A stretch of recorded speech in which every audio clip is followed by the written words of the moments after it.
오늘 함께 묵상할 하나님 말씀은 누가복음 7장 11절에서 17절입니다. 누가복음 7장 11절로 17절 말씀 제가 읽겠습니다. 그 후에 예수께서 나인이란 성으로 가실새 제자와 많은 무리가 동행하더니 성문에 가까이 이르실 때 사람들이 한 죽은 자를 메고 나오니 이는 한 어머니의 독자요 그 어머니는 과부라.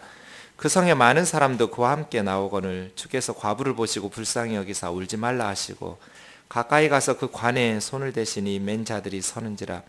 예수께서 이르시되 청년아 내가 내게 말하노니 일어나라 하시매 죽었던 자가 일어나 앉고 말도 하거늘 예수께서 그를 어머니에게 주시니 모든 사람들이 두려워하며 하나님께 영광을 돌려 이르되 큰 선지자가 우리 가운데 일어나셨다 하고 또 하나님께서 자기 백성을 돌보셨다 하더라.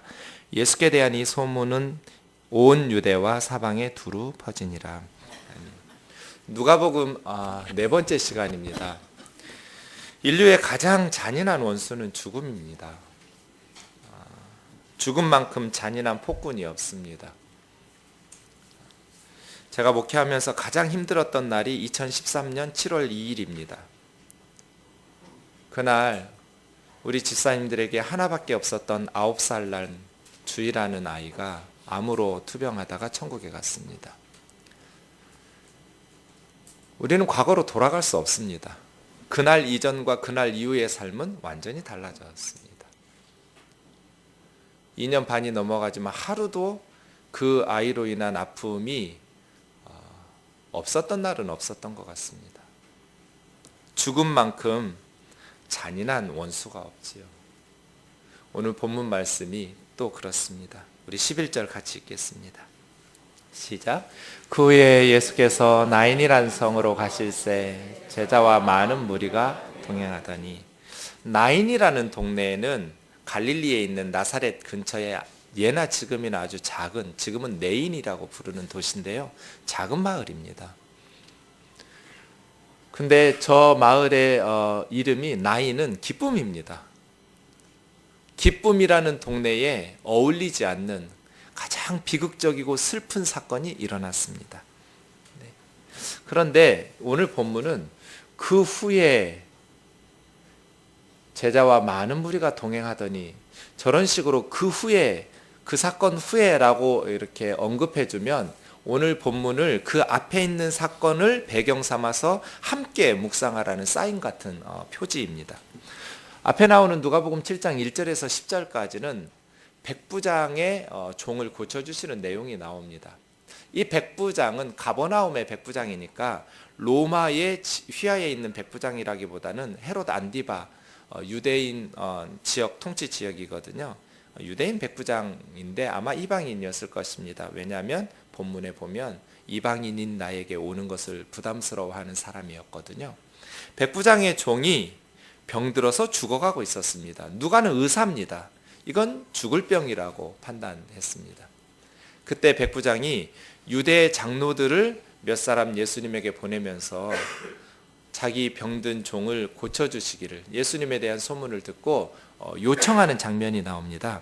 그런데 그 유대인 장로들이 나와서 예수님에게 하는 말이 4, 5절입니다. 이 일을 해주시는 것이 이 사람에게는 합당합니다.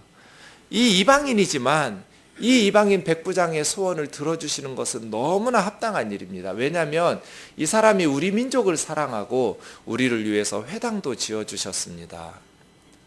그러니까 유대인 장로들이 예수님에게 나와서 백부장의 소원을 들어주시는 것이 너무나 옳다고, 백부장의 권력 때문에 어쩔 수 없이 대충 이렇게 요청하는 것이 아니라 간절히 구해주는 거예요. 간절히.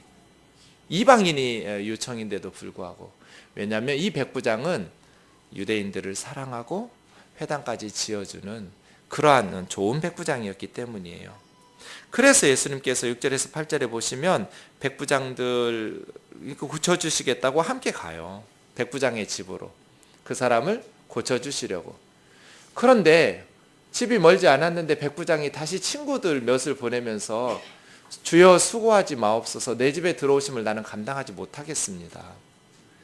유대인 장로님들을 통해서 다급해서 죽어가는 종 때문에 부탁은 했는데 이 백부장이 뒤늦게 생각해 보니 자기가 너무 주제넘은 요청을 한 거라고 생각이 들었어요.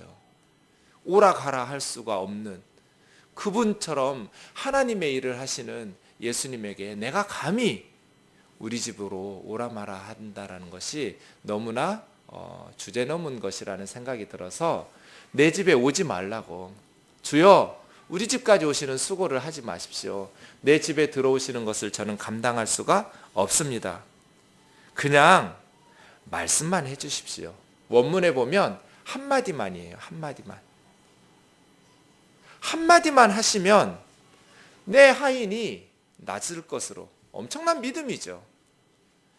내 집에 오셔서 하인의 병든 이마에 안수해 주시고 간절히 기도해 주시고 그럴 필요가 없다는 거예요. 그냥 볼 필요도 없습니다. 말씀을 여러 마디 하실 필요도 없고 손을 얹으실 필요도 없습니다. 그냥 한마디만 하시면 됩니다. 내 하인이 그럼 나을 겁니다. 그렇게 믿음으로 나오면서 나도 남의 수하에 있는 사람이고 백부장 위에는 천부장도 있어요. 오천부장도 있지요. 그리고 내 밑에도 하인들, 부하들이 있습니다. 50부장도 있고 10부장도 있어요. 이대로 가라 하면 가고 오라 하면 옵니다. 내 정도로 명령하면 그거 하지요. 주님께서 한마디만 말씀하시면 죽어가는 내 종이, 하인이 살아날 겁니다. 엄청난 믿음이에요. 9절이요. 예수님께서 놀랍게 여기셨어요. 이스라엘 중에도 이만한 믿음은 만나본 적이 없다. 예수님께서는 이스라엘 사람들에게 믿음을 기대하셨어요. 말씀을 가르치시고 많은 기적들을 베푸셨잖아요. 그런데 기대되었던 이스라엘 사람들 중에는 믿음의 반응이 나오지 않고 불신의 반응들이 나왔어요. 그런데 전혀 기대하지 않았어요. 이 본문에서 예수님은 하나님인데 어떻게 이런 걸 모르고 이런 사건을 보고 놀랍게 여기느냐, 이렇게 말하는 것은 본문의 내용에 합당하지 않아요. 예수님은 100% 하나님이시지만 100% 인간이었다라는, 우리의 머리로 이해할 수 없는 인성과 신성을 동시에 가지고 계신 분이라는 것을, 말씀을 말씀 그대로 받아들이는 것이 좋은 태도죠. 하나님이 그것도 모르셨어? 아니에요. 주님 모르셨어요. 다 알고 있었으면 놀랄 리가 없어요. 예수님의 존재 자체가 신비죠. 그렇게 놀랍게 여기시면서 이런 믿음 만나보지 못했다고 보냈던 사람들이 백부장의 집으로 가보니 이미 하인이 나아 있었어요. 네. 이 백부장에게 두 가지가 있었어요. 첫 번째는 뭐예요? 믿음이 있었어요. 놀라운 믿음이에요. 한마디만 하시면 죽어가는 내 종은 나을 거라고. 두 번째, 이 백부장에게 겸손과 배려가 있었어요. 유대인들은 이방인의 집에 들어가지 않아요. 예수님과 무리들 유대인이잖아요. 그런데 이방인인 우리 집에 오시는 것을 감당할 수 없다고. 배려죠. 그래서 예수님 재판할 때 빌라도 총독의 관저에 유대 종교 지도자들은 들어가지 않았어요. 예수님만 그 총독 관저에 밀어넣고 대제사장들, 서기관들, 바리새인들은 문 밖에서 빌라도 총독이 나와서 대화를 했어요. 유대인들은 이방인의 관저에, 이방인의 집에 들어가는 걸 매우 꺼리는 사람들이에요. 그러니까 배려라는 거예요. 그리고 겸손이에요. 다른 사람들은 이 사람에게는 이렇게 해주시는 것이 합당합니다. 우리 민족을 사랑하고 우리 민족을 위해서 회당도 지어주고 정말 이 사람은 좋은 사람입니다. 간절히 유대인들이 예수님에게 나와서 요청했어요. 이 사람 부탁 좀 들어주시라고. 그런데 정작 본인은 나는 합당한 사람이 아닙니다. 내 집에 들어오시는 것은 저는 감당할 수가 없습니다. 저는 그렇게 훌륭한 사람이 아닙니다.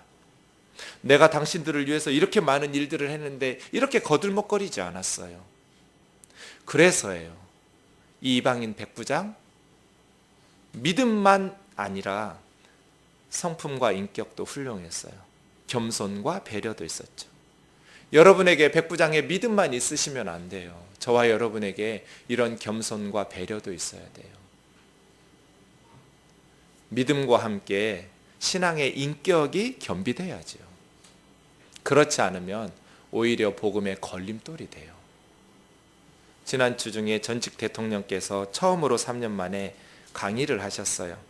언론에 보고된 것은 그 말이었어요. 나는 정치와 삶에 있어서 부끄러움이 없이 정직했다고. 도대체 성경을 어떻게 읽었는지 모르겠어요, 장로님이 라고 말하면서. 유대 장로들은 이 사람은 정말 좋은 사람입니다. 우리 민족을 사랑하고 회당을 지어주고 간절히 요청할 만큼 칭찬했어요. 그런데 정작 본인 백부장은 나는 그런 사람이 아닙니다. 감당할 수 없습니다. 겸손했어요. 나는 신앙, 정치와 삶에 있어서 정직하고 깨끗했다고. 이 말은 본인의 입으로 하는 게 아니에요. 다른 사람들이 그렇게 말해줘야 되는 거예요. 저와 여러분이 나는 정직하고 깨끗하다고 말하는 것이 아니라 다른 사람들이 그 사람 정말 정직한 사람이라고, 그 사람은 정말 깨끗한 사람이라고 말해도 정작 당사자들은 나는 하나님 앞에서 죄인이라고, 부끄럽다고. 이것이 그리스도인이에요. 이 이방인 백부장처럼 말이에요. 어디서든지 우리 스스로의 입으로 우리의 정직과 깨끗함과 우리의 자랑을 떠벌리면 그 사람은 아직 크리스찬이 아니에요. 예수님의 제자라는 것은 정직하고 깨끗해야죠.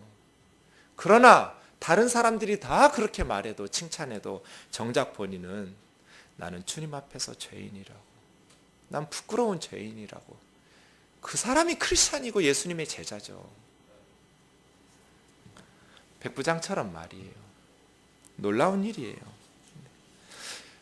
이 사건 다음이 나인성 사건이에요. 그래서 이 두 가지 사건을 비교하면서 읽어야 돼요. 12절을 보겠습니다. 나인이라는 성으로 오실 때 제자들과 많은 무리들이 예수님과 함께 하고 있었는데, 성문에 들어서니 성문 가까이 이제 예수님은 나인이라는 성으로 들어가고 계셨고, 그런데 나인이라는 성에서 성문을 향해서 나오는 사람들이 있었어요. 한 죽은 자를 메고 나왔어요. 그런데 그 청년은 어머니의 독자고 그 어머니는 남편이 없는 과부였어요. 남편이 죽었지만 아들이 있으니 어머니는 그 아들에게 희망을 가지고 열심히 살았을 것 같아요.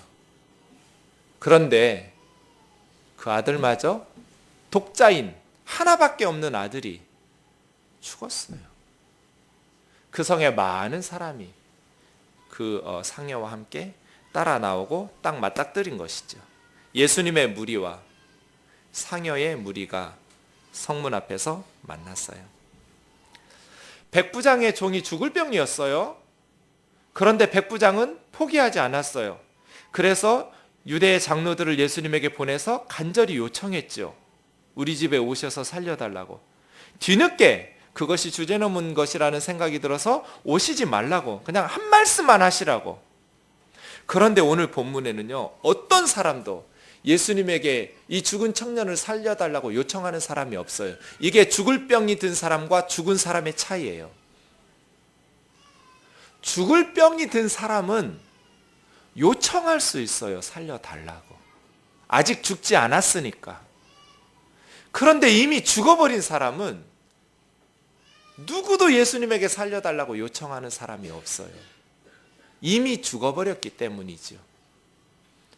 이 차이예요. 죽으면 기도할 필요가 없어요. 살아 있어야 희망을 가지죠. 그런데 이 청년은 이미 끝났어요. 그래서 죽음이 잔인한 원수예요. 희망조차 가질 수 없도록 우리를 고통에 빠뜨리기 때문이죠. 그런데 놀라운 말씀이 13, 14절에 나와요. 우리 13절, 14절 같이 읽겠습니다. 시작. 주께서 과부를 보시고 불쌍히 여기사 울지 말라 하시고 가까이 가서 그 관에 손을 대시니 맨 자들이 서는지라. 예수께서 이르시되 청년아 내가 내게 말하노니 일어나라 하시니. 저에게 놀라운 건 13절에요. 보시고라는 단어예요. 주께서 과부를 보시고. 저 보셨다는 단어가 뭐 그리 대단한 단어냐고 하실지 모르겠지만 많은 사람들은 이 상황에서 보지 않거든요. 아프니까. 그 슬픔을 감당하기 어려우니까 외면해요. 응시하지 않아요. 그런데 예수님께서 그 과부를 보셨다. 전 저 단어가 그렇게 감동적일 수가 없어요. 울고 있는 어미. 우리는 주근이의 상여가 앞에 나오고 가족들이 뒤에 따르지만 유대에는 앞에 나와요. 어머니가 상여 앞에 온 거예요. 죽은 아들이 뒤따르고 있어요. 그 죽은 아들의 길을 인도하는데 이제 무덤으로 가는 길을 어미가 인도하는 거예요. 자식이 엄마의 무덤길을 인도해야지. 엄마가 자식의 무덤으로 가는 길을 인도하면 안 되잖아요. 그런데 예수님께서 그 어머니를 보셨다는 거예요. 보셨어요. 보시고 있죠. 예수님은 그 슬픔을 감당할 수 없기에 시선을 돌리지 않았어요. 울고 있는 엄마를 응시하셨어요. 그리고 불쌍히 여기셨어요.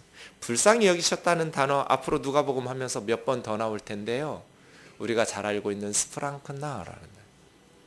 원래 이 단어는 지금으로 하면 우리 속에 있는 기관들 있잖아요. 심장, 간, 위, 쓸개, 허파 이런 것들을 뭉뚱그려서 하는 말이에요. 그래서 한글 성경으로 번역하면서 대개 그 의미를 살리려는 사전들은 내적인 슬픔을 표현했다. 내적인 아픔 이렇게 말하는데 한국말로 하면 애간장이 끊어지는 심장이 멎는 것 같은 그런 단어예요.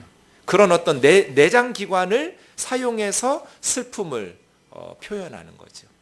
예수님께서 그 엄마를 보시면서 울고 있는 엄마를 보면서 심장이 멎는 것 같았어요. 그게 스프랑크나예요. 심장이 끊어질 것 같았다.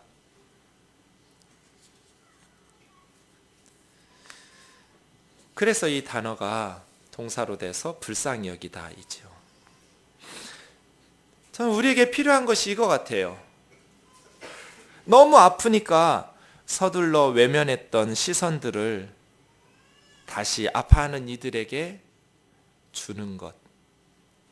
우리의 시선을 아파서 울고 있는 이들에게 던져주는 것. 그래서 함께 아파하고 함께 기도하면서 울어주는 것 말이죠. 주희가 천국에 가고 난 다음에 목회라는 것이 울고 있는 성도들을 외면하지 않는 것이구나. 내가 힘드니까 감당하기 버거우니까 그 슬픔을 외면하지 않는 것. 그래서 아파하고 있는 성도들과 함께 아파해 주는 것. 울고 있는 성도들과 함께 울어주는 것. 그게 목회구나.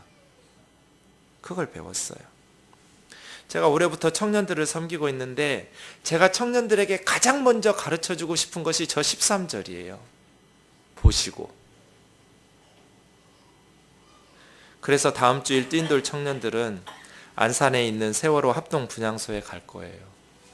거기에 304개의 사진이 있어요. 팀을 나눠서 그 사진 하나하나에 시선을 주면서 남아있는 그 가족들을 위해서 청년들이 함께 기도하려고 그래요. 그리고 유가족들과 만나면서 함께 교제하는 시간을 가지려고 해요. 아프니까 그 슬픔을 우리가 감당하기 어려우니까 서둘러서 외면했던 시선들을 아파하는 이들에게 고정시켜주는 것. 그리고 바라봐주는 것. 함께 아파해주는 것. 함께 울고 기도해주는 것. 저는 우리 청년들에게 그런 거 가르쳐주고 싶어요. 어디 세월호 뿐이겠습니까? 눈을 들어보면 우리 주위에 아파하는 이들이 너무나 많아요. 그런데 그 슬픔을 우리가 감당할 수 없기 때문에 우리는 외면하고 우리의 생각도 우리의 시선도 그들에게서 돌리죠. 그리고 웃을 수 있는 개그 프로그램이나 드라마에 우리의 시선을 줄 때가 많이 있어요. 우리가 해야 될 일은 이 땅에서 그리스도인들이 해야 될 사명 중에 하나는 예수님의 제자처럼 살아가는 것이죠. 예수님께서 그 슬픔을 외면하지 않으시고 보셨던 것처럼 그리고 스프랑크나 하셨던 것처럼 우리 그리스도인들도 아파하는 이들과 함께 13절을 할 수 있기를 바랍니다. 울지 말라고. 그 엄마에게 상여를 멈춰 세우시면서 울지 말라고. 우리는 13절까지밖에 못하지만 예수님은 14절도 하실 수 있어요. 14절 관에 손을 대셨어요. 유대인들의 관은 뚜껑을 덮는 게 아니에요. 열려있는, 그래서 들 것이라고 말하는 게 더 정확한 표현이겠어요. 그 관에 손을 대셨어요. 율법 위반이죠. 죽은 시신에게 손을 대는 것은 부정하게 되는 거예요. 그런데 예수님께서 멈춰 서셨어요. 들것을 맨 상여를 맨 자들이 멈춰 섰겠죠. 그리고 외치셨어요. 청년아, 내가 내게 말하노니 일어나라. 청년아, 내가 내게 말하노니 일어나라. 청년아 했지만 좀 더 정확하게 말하면 이 청년의 영혼은 이미 영적 세계에 가 있었어요. 분리됐죠, 영과 육이.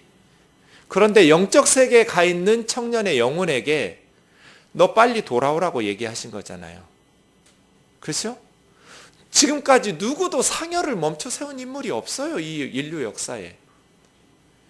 예수님께서 최초로 상여를 멈춰 세우시고 이미 영적 세계에 가 있는 청년의 영혼에게 너 빨리 돌아와. 야, 이놈의 자식아, 네가 네 엄마를 두고 죽으면 어떡하냐. 빨리 돌아와라. 다른 사람이 말하면 말을 들을 수가 없어요, 돌아가고 싶어도. 그런데 예수님께서 말씀을 하시니까 누구도 그 명령을 막지 못하고, 그래서 내가 말한다는 거예요. 나야 나. 우주를 창조하시고 인류의 생사화복을 주장하시는 나야. 예수님께서 돌아오라고. 그래서 다시 돌아왔어요. 저는 14절은 놀랍지가 않아요. 예수님이 말씀하시는데 당연히 돌아와야죠. 저에게 놀라운 건 15절이에요. 같이 읽겠습니다. 시작. 죽었던 자가 일어나 앉고 말도 하거늘 예수께서 그를 어머니에게 주시니. 제가 뭘 보고 놀라겠어요? 죽었던 자가 일어나 앉고 말도 하는 건 놀랍지가 않아요. 예수님 말씀하시면 당연히 지가 일어나 앉아서 말해야죠. 저건 놀라운 게 아니에요. 저에게 놀라운 건 어머니에게 주신이에요. 저 같으면 어떻게 할까요? 데리고 다닙니다. 야가 가다. 전도는 자동이에요. 목회할 거 없어요. 설교할 거 없어요. 그냥 한마디 하면 돼요. 야가 가라고. 얘 데리고 다니면서 제자 삼죠. 얘 간증시키면 돼요. 제가 말입니다. 영적 세계에 갔지 말입니다. 근데 갑자기 주님 말씀하시는 겁니다. 빨리 오라고? 그래서 다시 돌아왔지 말입니다. 사역하실 거 없어요. 그런데 예수님 그렇게 하시지 않으셨다는 거예요. 제자로 따라다니라고 부르지 않고 그 어머니에게 돌려주셨어요. 그래서예요. 그래서 예수님이 좋은 분이에요. 16절 17절에 보시면 모든 사람이 두려워하며 하나님께 영광을 돌렸어요. 큰 선지자가 우리에게 일어났다. 이 나인이라는 동네 근처에 수넴이 있어요. 엘리사 선지자는 수넴 여인의 죽었던 아들을 살린 적이 있어요. 좀 더 올라가면 사르밧이 있어요. 엘리야 선지자는 사르밧 과부의 죽은 아들을 살린 적이 있어요. 그래서 사람들의 말이 큰 선지자예요. 큰 선지자. 엘리야처럼 엘리사처럼 큰 선지자가 우리 가운데 일어났다. 주 125년경에 콰드라투스라는 교부가 있었어요. 이 사람이 하드리아누스 황제에게 쓴 변증서가 있어요. 편지죠. 그 편지 내용 중에 예수님께서 다시 살리신 사람들이 예수님 사후뿐 아니라 지금 우리 시대까지 살아있다고 기독교를 변증하고 있어요. 와서 확인해 보라고. 예수님께서 살리셨던 사람들이, 죽었다 살아난 이들이, 야이로의 딸도 있고 나인성의 청년도 있고 또 죽은 나사로도 있고 성경에 기록되지 않은 많은 사람들이 있었죠. 이 누가복음 본문 바로 밑에 22절에 가면, 7장 22절에 가면 세례 요한이 제자들을 보냈어요. 오실 그이가 당신입니까? 우리가 또 다른 메시아 기다려야 됩니까? 그때 예수님께서 22절에 세례 요한의 제자들에게 가서 보고 들은 바를 요한에게 알려라. 그 중에 죽은 자가 살아나며가 있어요. 내가 메시아인지 아닌지 의구심이 든다면 너희들 눈으로 보고 들은 것을 감옥에 갇혀있는 요한에게 전달해라. 맹인이 보고, 걷는 사람이 걷고, 나병 환자가 깨끗함 받고, 귀머거리가 듣고, 그 다음 죽은 자가 살아나고, 예수님이 메시아인 증거 중에 하나가 죽은 자가 살아나는 거예요. 너희들이 보고 듣는 거 세례 요한한테 전달해 주렴. 콰드라투스가 말한 것처럼 죽었던 자들이 살아난 것들이 그냥 지어낸 말이 아니에요. 주님께서 말씀하시면 당연히 살아나야죠. 이건 놀라운 일이 아니에요. 어떤 사람이 이런 일을 했다면 놀라운 일이지만 예수님께서 하시는 일들에는 놀라운 일이 아니죠. 그것이 정말 사건이 사실인지 아닌지가 중요하지 가능한지 불가능한지는 중요한 게 아니에요. 예수님은 사람이 아니니까요. 사람이시지만 하나님이시니까 말이죠. 말씀 마치겠습니다. 오늘 본문은 그날에 우리 눈앞에 펼쳐질 겁니다. 그날에 우리는 썩지 않을 몸으로 부활해서 기쁨의 재회를 하게 될 것입니다. 우리에게 많은 눈물을 흘리게 했던 그들이 우리 눈앞에 서 있는 것을 보게 될 것입니다. 그날에. 저는 그날을 기다립니다. 하루하루가 너무나 더디 가겠지만 우리 집사님들에게 이 지옥과 같았던 믿음의 선한 싸움이 끝나고 나면 다시 주일을 기쁨으로 만나게 될 겁니다. 저는 그 아이처럼 믿음이 좋았던 9살짜리 그 아이처럼 믿음이 좋았던 성도를 본 적이 없어요. 마지막 끝 순간까지 예수님을 사랑했던 아이예요. 그 엄청난 고통 속에서도 신앙 고백이 너무나 분명했던 아이예요. 그리고 나면 이제 우리는 만나게 될 거예요. 그날에. 사랑하는 형제 자매 여러분, 교회는 생명을 살리는 공동체죠. 죽어가는 영혼들을 살리는 공동체예요. 죽어가는 사람들을 살리는 공동체예요. 우리는 예수님처럼 육신으로 죽은 자를 살릴 수는 없지만 죽어가는 병자는 살려줄 수 있어요. 병원으로 데려갈 수 있잖아요. 그러기 위해서 화려한 예배당 건물을 포기하고 사람을 살려야 돼. 이것은 영적으로 보면 더 심각한 문제예요. 육신의 질병은, 육신의 죽음은 그걸로 끝이지만 우리의 영혼의 사망은 영원하잖아요. 그래서 한 선교사님은 앰뷸런스 소리를 듣고 선교사가 되기로 작정했어요. 학교 선생님이었는데 갑자기 앰뷸런스 소리가 귀에 들렸어요. 늘 듣던 소리인데 그날따라 다르게 들렸어요. 육신의 생명을 살리기 위해서도 저렇게 다급하게 소리를 내면서 병원으로 달리고 있는데 나는 그리스도인으로서 죽어가는 영혼들을 살리기 위해서 어떻게 살고 있는가? 그리고 그 좋은 직장, 교사라는 직장을 버리고 선교사로 나갔어요. 교회는 영혼을 살리는 공동체이죠.